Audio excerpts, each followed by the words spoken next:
Assalamualaikum warahmatullahi wabarakatuh. Alhamdulillahi rabbil alamin. Wa bihi nasta'in wa ala umuri dunya waddin. Wa ala alihi wa sahbihi ajmain. Amma ba'du.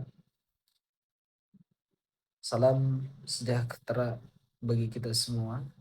Selamat malam kepada yang terhormat Ibu Dr. Anda Hajah Darul Ajmi MA, selaku dosen mata kuliah Psikologi Perkembangan, serta teman-teman sekalian. Terima kasih atas kehadirannya pada sesi presentasi hari ini. Pada kesempatan ini, saya dan rekan-rekan saya dari kelompok 5 akan membahas materi tentang perkembangan pada masa pranatal dan kelahiran. Sebelum masuk ke pembahasan, ada beberapa anggota daripada kelompok 5 ini. Yang pertama, saya sendiri, Heri Irawan. Yang kedua, Saudara Amar Jikra. Yang ketiga, Saudara Muhammad Ridwan. Dan yang keempat, yang terakhir, yakni Saudari Rahma. Adapun topik yang akan kami bahas mencakup beberapa poin utama, yaitu yang pertama, perkembangan masa pranatal dan kelahiran. Kedua, faktor-faktor yang mempengaruhi perkembangan pada masa pranatal dan kelahiran. Dan yang ketiga, keterkaitan dengan SDGs tujuan 3, yakni kehidupan sehat dan sejahtera. Baik, tanpa berlama-lama, untuk materi pertama akan disampaikan oleh rekan saya, Saudara Amar Jikra. Kepadanya disilahkan. Ya, baik. Saya Muhammad Amar Zikra. Saya akan memaparkan materi pertama yang membahas tentang perkembangan sosial, emosional, dan perilaku siswa. Salah satu temuan yang paling menggembirakan dari penelitian ini adalah bahwa siswa MI Al-Ma'arif secara umum tidak menampilkan perilaku yang menyimpang dari norma. Ibu Astria Febriens, guru kelas 6A, mengungkapkan hal ini dengan tegas. Anak di MI Al-Ma'arif itu tidak ada yang menyimpang dari segi perilaku, karena sekolah sudah menerapkan aturan yang harus dipatuhi setiap siswa, orang tua, dan juga guru. Bekerja sama mengawasi perilaku anak-anak dalam penggunaan HP. Nah, stabilitas perilaku siswa ini bukan semata-mata hasil dari aturan sekolah yang ketat, melainkan buah dari kolaborasi yang nyata antara institusi pendidikan dan keluarga dari para siswa itu sendiri. Ketika kedua lingkungan utama anak, yakni rumah dan sekolah, berjalan dengan pesan yang selaras, anak mendapat konsistensi nilai yang jauh lebih kuat. Kerjasama ini juga mencakup pengawasan bersama dalam penggunaan gawai yang berpotensi membawa pengaruh negatif bagi perkembangan anak. Dalam hal kemampuan kerjasama antar siswa, Ibu Astria mencatat temuan yang menarik. Nah, mereka dapat bekerja sama dengan baik meski dipisahkan dengan teman dekatnya. Kemampuan ini menandakan bahwa siswa telah melampaui ketergantungan eksklusif pada satu kelompok pertemanan tertentu atau circle. Mereka mulai mampu membangun relasi kerja yang fungsional dengan siapapun, sebuah keterampilan sosial yang sangat penting bagi perkembangan selanjutnya dan mencerminkan iklim sekolah yang cukup kondusif. Dari sisi emosional, salah satu perubahan yang paling tampak pada siswa usia MI ialah bagaimana mereka merespon teguran. Nah, dari sini Ibu Astria itu mengamati pergeseran ini dengan jelas. Menurutnya, perubahan anak pada usia MI ini, dia merasa lebih malu ketika ditegur atas kesalahan yang diperbuatnya. Munculnya rasa malu yang lebih kuat ketika ditegur merupakan sinyal perkembangan yang positif.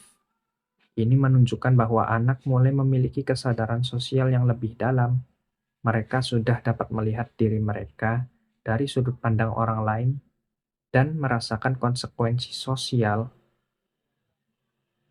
dari tindakan yang mereka ambil. Ini adalah awal dari tumbuhnya empati moral yang sesungguhnya. Ibu Astria menjelaskan pendekatan yang diterapkan sekolah dalam merespon pelanggaran siswa. Nah, berikut penjelasannya. Siswa selalu diingatkan dalam hal kedisiplinan, tapi ketika ada siswa yang selalu melanggar, maka siswa tersebut akan ditegur oleh pihak sekolah dengan cara yang lemah lembut. Dan pihak sekolah akan mencari informasi terlebih dahulu mengapa siswa tersebut bisa tidak disiplin. Nah, dari pendekatan restoratif yang ditetapkan sekolah ini mencerminkan pemahaman bahwa di balik setiap pelanggaran hampir selalu ada latar belakang yang belum terungkap. Dengan tidak langsung menghukum, melainkan terlebih dahulu mencari tahu akar dari permasalahan tersebut. Sekolah menunjukkan kepedulian yang tulus terhadap siswa sebagai individu seutuhnya. Penelitian ini juga menemukan bahwa perbedaan tipe kepribadian memberikan warna yang berbeda dalam cara siswa beradaptasi secara sosial. Hal ini diamati langsung oleh Ibu Astria. Menurutnya ada perbedaan antara anak yang introvert dengan yang tidak introvert, di mana anak yang introvert itu cenderung lebih menutup dirinya dari orang lain. Kecenderungan siswa introvert untuk lebih menutup diri dari lingkungan sosial yang lebih luas merupakan karakteristik kepribadian yang perlu dipahami dengan benar, bukan disalahartikan sebagai masalah. Nah, strategi pembelajaran perlu cukup fleksibel untuk mengakomodasi kedua tipe kepribadian ini, agar setiap siswa dapat berkembang secara optimal sesuai karakter dasarnya. Cukup sekian dari saya kembalikan kepada moderator. Terima kasih disampaikan pada pemateri pertama telah paparkan materinya dengan baik. Selanjutnya, materi kedua akan disampaikan oleh rekan saya Muhammad Ridwan kepada Saudara Muhammad Ridwan. Waktu dan tempat disilahkan. Oke, selanjutnya yakni poin B tentang faktor-faktor yang mempengaruhi perkembangan pada masa pranatal dan kelahiran. Nah, perkembangan janin di dalam kandungan tidak hanya terjadi begitu saja.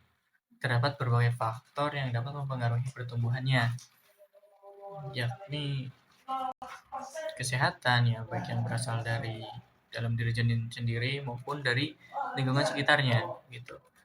Untuk faktor yang pertama adalah faktor genetik.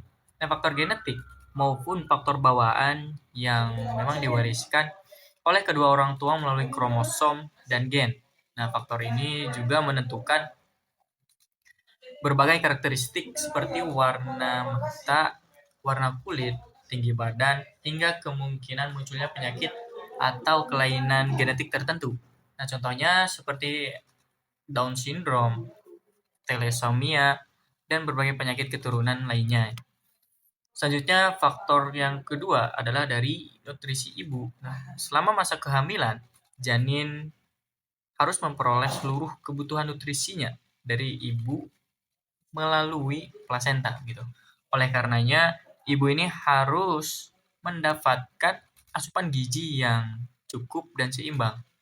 Dan nutrisi seperti halnya asam folat, zat besi, protein, bahkan kalsium maupun iodium ini sangat penting ya untuk mendukung pertumbuhan organ serta perkembangan otak janin. Nah, kekurangan nutrisi juga dapat menyebabkan pertumbuhan janin ini terhambat sehingga bisa meningkatkan risiko kelainan bawaan. Nah, untuk faktor yang ketiga adanya kesehatan ibu. Nah, kesehatan ibu juga sangat berpengaruh bagi perkembangan janin. Nah, penyakit seperti diabetes, hipertensi, maupun infeksi selama kehamilan dapat meningkatkan risiko komplikasi pada janin. dan menangani masalah kesehatan sejak dini. Tuh. Untuk faktor keempatnya yakni teratogen atau berbagai zat atau agen yang dapat mengganggu perkembangan janin. Contohnya adalah seperti alkohol, rokok, obat-obatan, dan ya, serta bisa juga dari paparan radiasi yang berlebihan kayak dari handphone atau bahkan matahari matahari sore. Nah, paparan teratogen ini juga dapat menyebabkan cacat lahir, gangguan perkembangan hingga kelahiran yang prematur. Faktor kelimanya adalah kondisi psikologis dan emosional dari ibu. Keadaan mental ibu di dalam kehamilan juga memiliki pengaruh yang sangat besar terhadap janin. Karena stres yang berkepanjangan ini dapat meningkatkan hormon kortisol yang dapat memengaruhi perkembangan janin otaknya. Nah, karenanya ibu hamil juga perlu mendapatkan dukungan emosional yang baik dari keluarga maupun suaminya dan bahkan lingkungan sekitar. Untuk faktor keenam adalah dari kondisi sosial ekonomi. Kondisi ekonomi keluarga dapat memengaruhi kualitas kehamilan. Nah, keluarga dengan kondisi ekonomi yang baik biasanya lebih cenderung mudah untuk mendapatkan makanan yang bergizi. Nah, layanan kesehatan yang memadai, bahkan lingkungan yang mendukung kesehatan ibu dan janin. Nah, untuk faktor yang terakhir adalah usia dari ibu. Nah, usia ibu saat hamil juga dapat berpengaruh atau menjadi faktor yang sangat penting. Nah, karena kehamilan pada usia terlalu muda maupun terlalu tua ini memiliki resiko yang lebih tinggi terhadap komplikasi kehamilan dan gangguan perkembangan janin. Nah, secara medis, usia yang dianggap paling aman untuk kehamilan adalah di antara 20 hingga 35 tahun.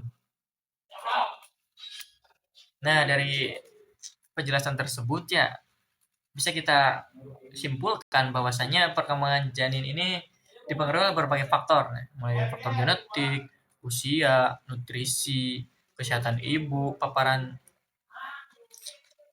polusi atau paparan teratogen, kondisi psikologis, sosial ekonomi, hingga usia ibu. Nah, oleh karena itu, menjaga kesehatan fisik dan mental selama kehamilan menjadi hal yang sangat penting agar janin ini dapat tumbuh dan berkembang secara optimal. Sekian penjelasan dari saya. Terima kasih. Terima kasih disampaikan. Materi selanjutnya atau materi terakhir akan disampaikan oleh rekan saya, Rahma Aulia Marijuki. Kepada Saudari Rahma Aulia Marijuki, waktu dan tempat disilahkan. Baik, kali ini saya akan membahas kaitannya dengan SDGs Tujuan 3, yaitu kehidupan sehat dan sejahtera. Tujuan ini berfokus pada peningkatan kesehatan ibu dan anak, termasuk selama masa kehamilan dan persalinan. Untuk mencapainya, diperlukan pelayanan kesehatan yang baik, pemenuhan gizi ibu hamil, deteksi resiko kehamilan, serta edukasi kesehatan reproduksi.